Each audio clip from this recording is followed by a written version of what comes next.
My name is Jazzlyn, and my Blackfoot name is Iiyikinaami, and I'm in year 4. It's been really good.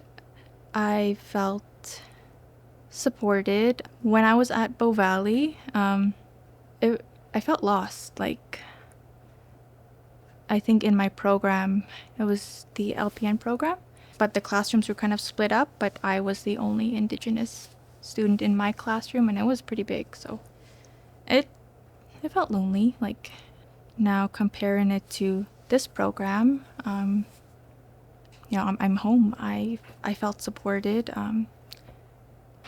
I wasn't rushing around debating on bringing my kids to a university with me in Calgary because I couldn't find any childcare. So I have lots of family here at home, and if I have questions, like even with the university, like they just get back to me right away. And Debbie here, she'll answer my questions as best as she can, or if she doesn't have the answer, she'll look for it.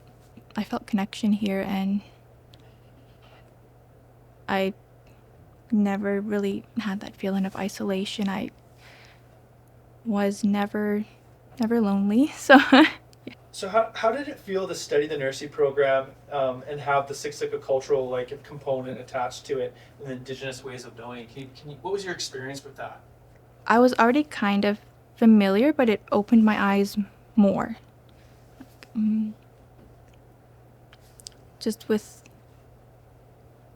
the do's and don'ts of like between men and women, and I began to really pay attention to my body language as I walk into like a room, like especially with an Indigenous person.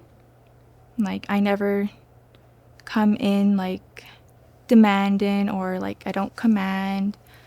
Open body language. I make sure my voice is like soft, and I introduce myself first because they always like to know where you are, who your parents are, and where you're from. So I've learned there's certain areas of the body you can't touch. Like, for example, you can't touch or poke on the side or the back. When we were in the community, and we were traveling around with community paramedics or other nurses, like just kind of shadowing them while they went to houses. Just had to be mindful if they were like bundle holders, and there was like a certain tone of volume you had to keep to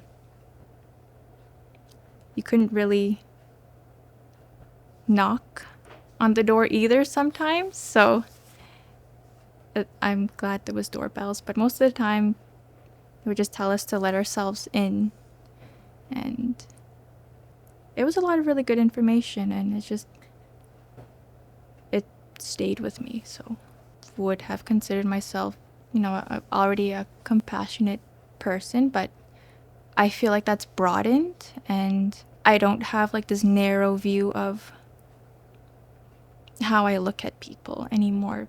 I feel like I am more compassionate and empathetic with those in our community who, suffer from addiction, trauma.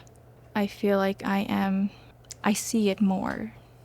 In the beginning of the program, it felt really slow. It felt like it dragged, but they were teaching us a bunch of important stuff that did stick, like preventative strategies for like community health, and just these little puzzle pieces that you collect along the way, and each term you collect more puzzle pieces, and it just by the end helps you finish this one big puzzle because of everything you learn. It all ties together in the end. So I was really unsure about this program, to be honest. Like, I did not think I could do it. Like, I wasn't confident in myself, and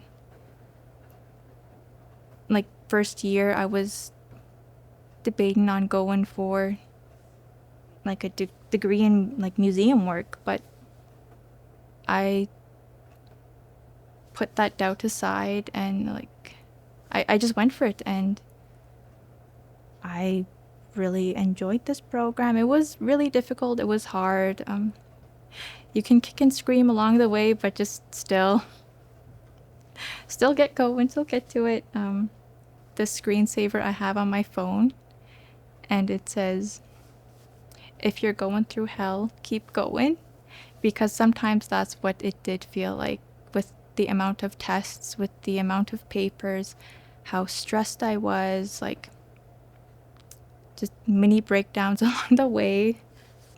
I did it. I had those doubts. Even still, I have like doubts, but I have so much people that believe in me, and I give myself little pep talks about I deserve to be here and shush those voices of doubt within myself, and I kept going. So you deserve to have this degree.